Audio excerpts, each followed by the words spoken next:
Hello दोस्तों, welcome to ICM channel. आज हमसे डिस्कस करने वाले हैं दो स्टॉक के बारे में। पहला आपका होने वाला इन्फोसिस और दूसरा आपका होगा एचडीएफसी लाइफ इंश्योरेंस। तो इस वीडियो को जरूर से अंत तक देखना, लेकिन उससे पहले इस चैनल को सब्सक्राइब कर सकते हो और इस वीडियो को लाइक करना यदि आपको ये वीडियो पसंद है। तो चलो फिर डिस्कस करते हैं पहले इन्फोसिस के बारे में। अब देखो, जो इन्फोसिस का यदि आप चार्ट देखोगे तो बहुत ज़्यादा यहाँ पे कमजोर देखने को मिलता है, यानी कि आपका 1 मंथ के रिटर्न में यदि आप चेक करोगे तो लगभग 6% का गिरावट आपका हो चुका है। और साथ साथ यदि आप यहाँ पे चेक करो 6 मंथ में, तो भी यहाँ पे 4% का आपको गिरावट है। लेकिन जो बाईबैक के कारण जो लगातार गेन होते हुए दिखाई दिया था, यानी कि लगभग जो 1600 का जो लेवल उससे ऊपर जब जाते हुए दिखाई दिया था, तो फिर लोग यहाँ पे जानना चाह रहे थे कि यहाँ पे क्या बाई करना सही रहेगा या नहीं करना रहेगा। तो मैंने कहा था कि अभी आप थोड़ा वेट करके चलो, ठीक है। लेकिन अब यहाँ पे जो ये जो लेवल है, यानी कि 1473 का जो लेवल है, क्या इस लेवल के और नीचे भी जा सकता है? ठीक है, चलो उसके बारे में डिस्कस करेंगे, लेकिन पहले यहाँ पे क्या न्यूज़ है और उसे हमसे पहले कवर करते हैं। तो यहाँ पे आप देख सकते, आपका इन्फोसिस प्रेसिडेंट मोहित जोशी रिजाइन, यानी कि इन्फोसिस के जो प्रेसिडेंट थे, ठीक है, उनका डिसीजन यहाँ पे क्या देखने को मिलता है कि मोहित जोशी जो है वो अब यहाँ पे रिजाइन दे चुके हैं, यानी कि प्रेसिडेंट ने यहाँ पे रिजाइन आपको दे दिया है। अब आप जानते हो कि यदि कोई भी आदमी एक कंपनी से जब बाहर निकलता है तो कोई कंपनी में जाता है, और यदि आप चेक करोगे यहाँ पे तो क्या देखने को मिलता है कि आपका टेक महिंद्रा में, ठीक है, एमडी और सीईओ के पद पर जो है रिप्लेस कर दिए गए हैं आपको मोहित जोशी। तो यही आपका एक न्यूज़ आपको आते हुए दिखाई दिया था। अब उस लोग क्या बोलेंगे कि क्या आपको ये न्यूज़ में कोई दम भी है?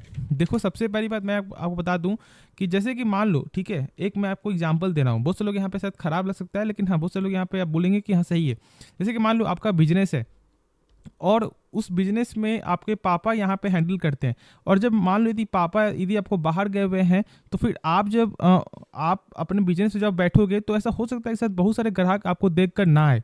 क्यों? क्योंकि उनका यहाँ पे मेन क्या होता है, आपका मोटो, कि जब आपके पापा आएंगे तो उनका रेट सही होगा तो हम सब आपको सामान लेंगे। तो आपका इसी प्रकार का यहाँ पे क्या होता है कि कौन से लोग यहाँ पे क्या एमडी है, कौन से लोग यहाँ पे सीए हो, यहाँ पे आपको सीईओ है, ठीक है। तो ऐसा यहाँ पे आपको देखने को मिलता है, और इसलिए यहाँ पे आपका जो भी कंपनी का, ठीक है, जो मेन जो आपका नींव होता है वही हम सब यहाँ पे चेक करते हैं। और आपको हो क्या सकता है कि आपको जो मंडे मार्केट के दिन थोड़ा प्रेशर आपको देखने को मिल सकता है इन्फोसिस में, ठीक है। तो अब क्या करना चाहिए? क्या यहाँ पे बाई या फिर सेल या फिर होल्ड? देखो, सबसे पहली बात तो आप सेल का यहाँ पे ये जो शब्द ही भूल जाओ। यदि आप एक लॉन्ग टर्म के लिए हो, यानी कि जब आपने इन्फोसिस को बाई किया फॉर द लॉन्ग टर्म के लिए, तो सेल यहाँ पे भूल जाओ। अब यहाँ पे इन्फोसिस ने मान लो यदि अब ये जो बाहर निकले हैं, तो अब इन्फोसिस ने भी बहुत सारे लोगों के साथ यहाँ पे मीटिंग करना स्टार्ट कर दिया होगा। कौन से यहाँ पे सीईओ, यहाँ पे आपका कौन से प्रेसिडेंट यहाँ पे सही होंगे, तो फिर वो यहाँ पे सही कोई ना कोई आ जाएगा, ठीक है।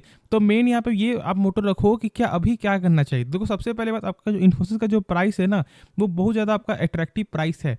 लेकिन यदि आप यहाँ पे चेक करोगे, मैं थोड़ा आपको चार्ट दिखाऊं, तो लगभग 6 मंथ के रिपोर्ट में देखोगे ना, तो लगभग ये जो आपका ये आप लाइन देखो, ठीक है, इस लाइन के लगभग बहुत ज़्यादा करीब आपको आते हुए दिखाई दे रहा है, यानी कि इसका लेवल आपका जो 1440 पर, ये जल्दी आपको ये देखने को मिल जाएगा। उस समय क्या करना कि आप थोड़ा सा वेट कर लेना। क्यों? क्योंकि देखो, ये जो 1440 है ना, ये इसका एक अच्छा सपोर्ट है।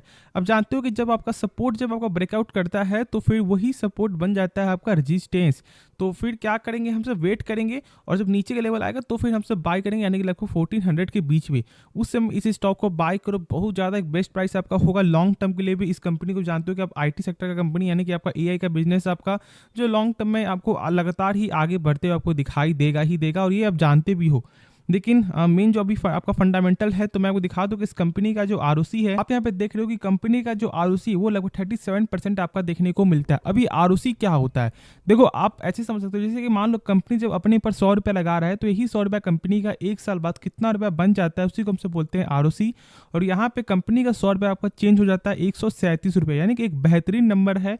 और मैं इसलिए बोलता हूँ कि आप एक बेस्ट फंडामेंटल कंपनी को देखो, और जब आपने उसमें बाई किया हुआ, एक हाई प्राइस से आपने बाई किया हुआ, तो जब गिरावट आपका हो रहा है तो आपको डरना नहीं है उसमें, और आपको यहाँ पे ऐड ऑन करना है। यदि आपका एक लॉन्ग टर्म विजन है, शॉर्ट टर्म का विजन है, तो आप बाहर निकलो, ठीक है। क्योंकि देखो, शॉर्ट टर्म में आप यहाँ पे जो है, आपका मेन यहाँ पे क्या होता है चेक करने का, कि आप देखते हो कि उसका क्या जो टेक्निकल कमजोर है या फिर सही है ना, तो फिर आप बाहर निकल सकते हो। लेकिन यदि आप एक लॉन्ग टर्म विजन है, तो ये सब मौका आप बार बार जो है यहाँ पे जाने मत दो। आप आपने देखा होगा कि जब जब ये स्टॉक आपको 1300 के रेंज में आया है, तब तक आपका एक बाउंस बैक आपको देखने को मिल रहा है, जो लगभग आपको 1600 के पार जाते हुए दिखाई दे रहा है। तो आप ऐसे भी समझ सकते हो, और नहीं तो लॉन्ग टर्म के हिसाब से तो इस कंपनी का बिजनेस जो है वो एक नंबर देखने को मिलता है। मैंने इसके बारे में अगर जो फंडामेंटल वीडियो मैंने बनाया हुआ है, जैसे कि कंपनी का यहाँ पे कैश फ्लो दिया, आप चेक करोगे एक शानदार कैश फ्लो देखने को मिलता है। यानी कि अब ये क्या होता है, अब कैश फ्लो का मतलब ये है कि कंपनी जो भी सामान बेच रही है, क्या उसका पैसा रिटर्न आ रहा है या नहीं आ रहा है। तो यहाँ पे पैसा रिटर्न आपको आ रहा है। अब देखो यहाँ पे ये नंबर देखो क्या देखने को मिलता है, 23,885 करोड़।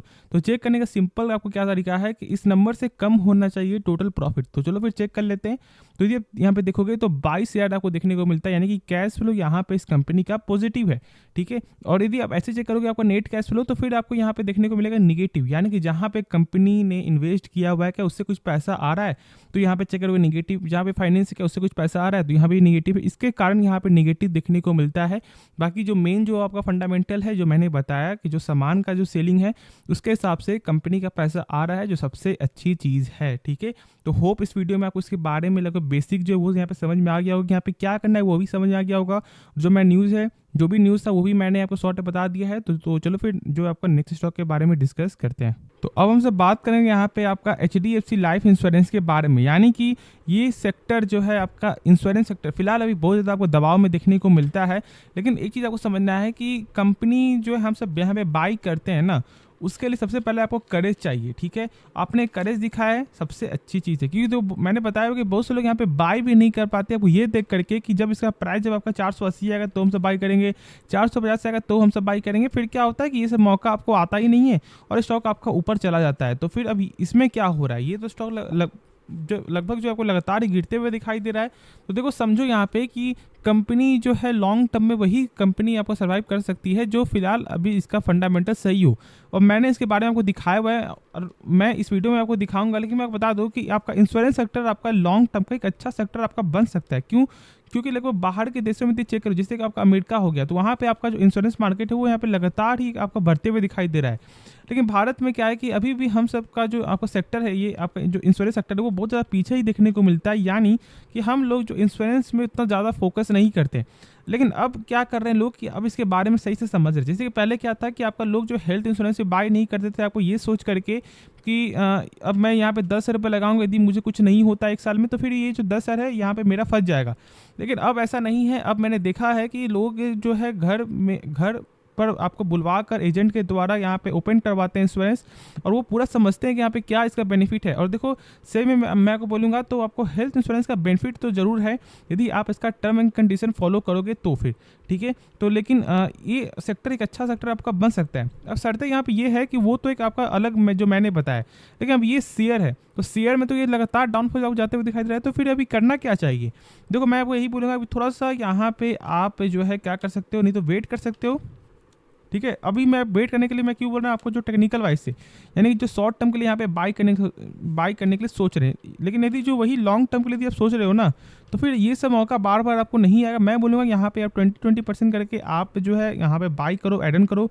यदि आपने एक हाई प्राइस में बाई किया हुआ है, फिर यदि आप सोच रहे हो कि यहाँ पे फ्रेश एंट्री लेने का, तो यहाँ पे 25-20 ऐसे करके यहाँ पे स्टॉक को बाई कर सकते हो, ठीक है। जिससे क्या होगा, यदि मान लो थोड़ा गिरावट भी हो जाता है तो आपका जो प्राइस है वो यहाँ पे एवरेज हो जाएगा। अब ये गलती मत करना कि आपने यहाँ पे बाई कर लिया, आपने जो 25% और जब स्टॉक गिरावट हो जाता है तो फिर यहाँ पे बाई नहीं करते नहीं, तो ऐसा गलती मत करो, ठीक है। जब आपने 25% आपने पैसा लगाया है, जब फिर गिरावट होगा तो फिर से यहाँ पे पैसा लगाना, ठीक है। माइंडसेट यहाँ पे क्या होता है, जिससे कि मान लो जब आप किसी स्टॉक में बाई करोगे और जब वो यहाँ पे आपको लॉस जब आपको दिखाता है तो आपका हमारा माइंड क्या बोलता है, नहीं ये कंपनी लॉस दे रही है तो हमसे यहाँ पे एवरेज नहीं करेंगे, चलो फिर और कोई कंपनी में आपको देखते हैं। नहीं, ऐसा गलती मत करना। यदि जब आपने एक सही कंपनी को पिक किया है तो फिर आप उस लॉस को यहाँ पे आप रिकवर करो, यानी कि वहाँ पे आप एड ऑन कर सकते हो। तो चलो फिर यहाँ पे कुछ फंडामेंटल देखते हैं जिससे आपको ये समझ में आया कि हाँ कंपनी का फंडामेंटल भी सही है। तो यहाँ पे यदि आप चेक करोगे तो कंपनी का जो टोटल एसेट है वो भी यहाँ पे लगातार ही बढ़ते हुए आपको दिखाई दे रहा है, यहाँ पे आप देख सकते हो।